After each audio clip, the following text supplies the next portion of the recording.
Estiveram reunidos hoje no salão de evento do CRAS de Rurópolis líderes religiosos juntamente com a Secretaria Municipal de Saúde para definir a estratégia quanto ao funcionamento das igrejas no município, que ficou decidido que durante o período de recolhimento será mantido fechados os templos, sendo realizados cultos nos lares e via internet através de videoconferência, a fim de proteger a população em geral. Na ocasião, os pastores se reuniram para fazer um clamor pelo país e também pelo nosso município. Eu creio que a maior importância para o nosso grupo agora nós conseguimos enxergar que nós também somos importantes.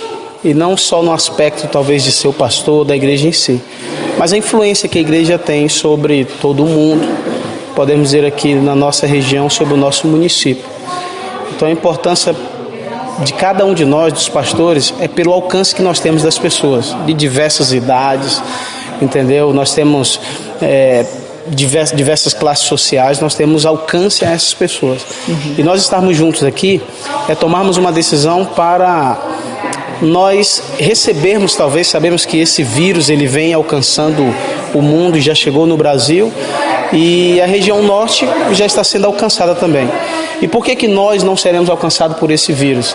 Então nós queremos amenizar, estamos juntos aqui como igreja, estamos tomando medidas para que nós possamos aí, juntamente com a prefeitura, somar com a prefeitura, somar com o Ministério da Saúde, para que nós possamos ter um alcance mais a menos, ou seja, para que nós possamos ter um alcance aí de maneira menor, para que as pessoas não possam ser infectadas em maior escala.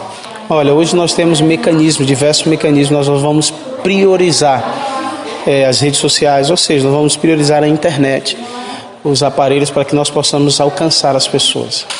De fato, nós não teremos um culto, podemos dizer assim, normal, dentro de um templo, ou com centenas ou dezenas de pessoas. Mas nós vamos ter um alcance, iremos alcançar os nossos membros através da internet, através das redes sociais. Nós vamos estar alcançando elas, orando juntamente com elas. Então nós devemos aproveitar esse mecanismo. Tem feito muito mal para alguns, mas nós vamos usar esse mecanismo para fazer o bem e para alcançar os nossos membros também.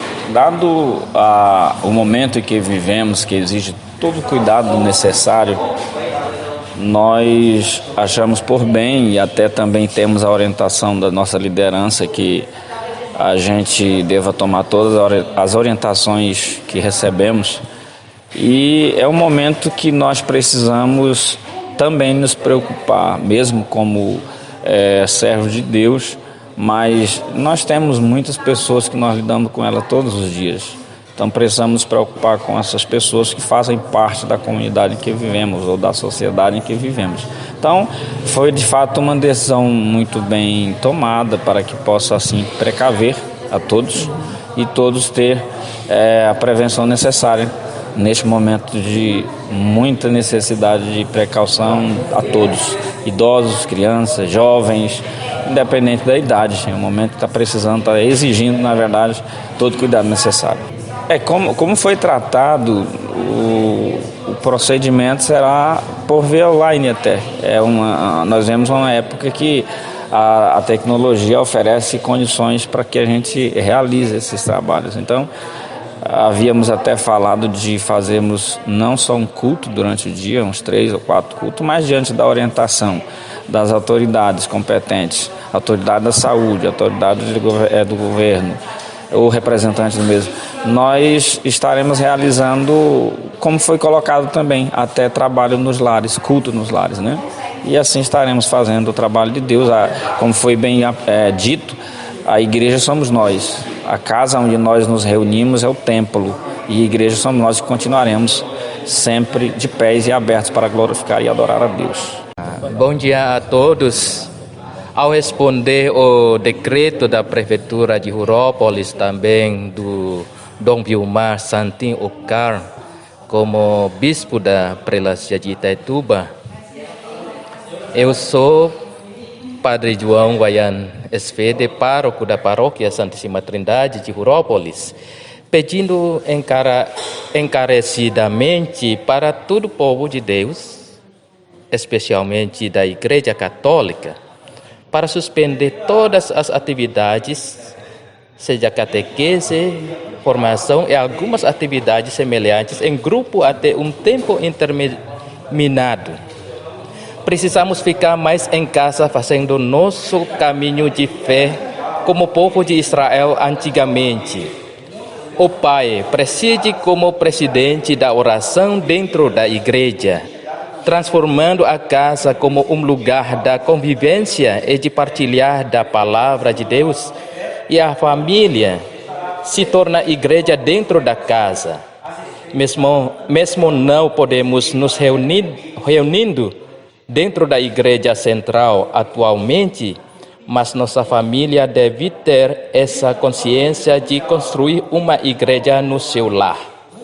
As mãos não podem mais se tocar, os corpos não podem mais se abraçar, mas os joelhos podem ainda se dobrar.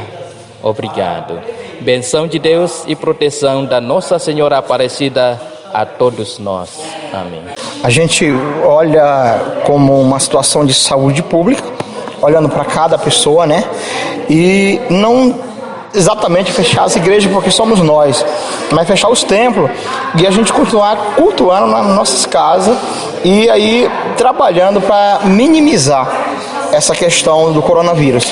Tá? A gente sabe que a pandemia é algo realmente astronômico no planeta todo, então nesse momento nós precisamos nos resguardar dessa situação, porque se nós tivermos, digamos, uma igreja que adoeceu, vamos ter mais igreja para cuidar.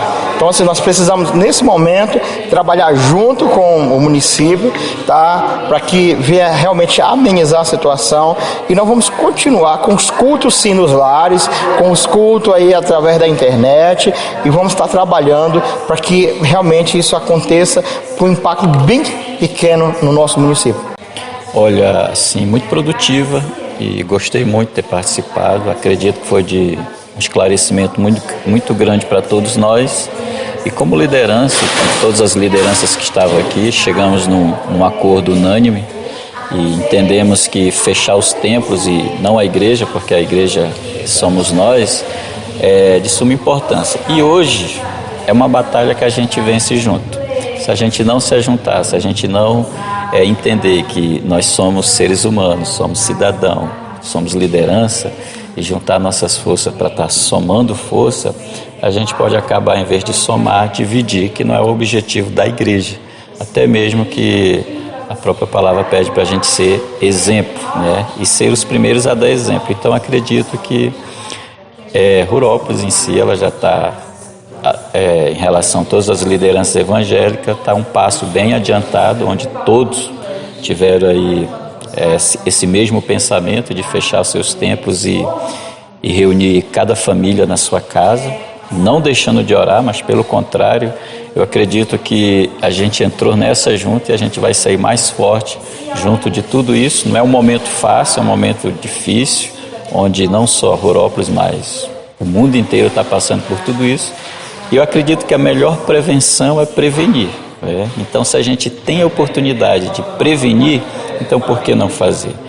Se nós temos esse poder, se temos essa autoridade, se nós temos essa liberdade de falar com os nossos fiéis, explicar com muita clareza a importância de cada um fazer a sua parte, a gente vai somar pequenas partes e tornar algo grandioso e fazer muito pelo nosso município, pela nossa nação e também pela nossa família, que eu acredito que é o nosso maior patrimônio abaixo de Deus, que Deus colocou sob nossos cuidados. Então, como pastor, eu já estou aconselhando e vou aconselhar mais ainda todos os nossos fiéis a ficarem em suas casas, serem prudentes com tudo que estão fazendo. Como ser humano, eu estou disposto a somar e ajudar, mantendo assim um equilíbrio em sanidade e buscar cada dia mais em oração, repreendendo todo esse mal que está vindo sobre o mundo, e acredito que a gente vai sair bem dessa em nome de Jesus. Muito obrigado. Bem, na nossa região, ontem nós divulgamos o primeiro caso suspeito do município de Rurópolis. Trata-se de um senhor que veio de viagem, viajou por Minas Gerais, pelo Centro-Oeste e Sudeste e Centro-Oeste. E esse senhor, ele apresentou tosse, febre, um pouco de dor de cabeça, e nos foi avisado pelo agente de saúde. Nós fizemos a investigação em loco e a doutora, ao avaliar, considerou que ele se encaixa nos critérios do Ministério da Saúde como caso suspeito. Até o momento é um único caso suspeito do município. Atualmente nós estamos com 56 pacientes em monitoramento, que são pessoas que chegaram de viagem na cidade, vieram de áreas onde há circulação de vírus, e essas pessoas estão sendo monitoradas e mantidas em isolamento domiciliar. Então, hoje, a nossa equipe foi ao paciente, né, que está com caso suspeito, colheu a amostra para exame laboratorial. O exame foi encaminhado já ao meio-dia para Belém, e provavelmente a gente vai ter o resultado em 7 dias desse exame para ver se é confirmado ou não. E em relação à região como um todo, recebemos a notificação da CESPA que a região oeste do Pará tem 18 casos suspeitos, distribuídos em 5 municípios. A maioria dos casos concentrados na cidade de Santarém, que são 13 casos suspeitos na cidade de Santarém, e nesses 5 municípios estamos incluídos como um paciente suspeito.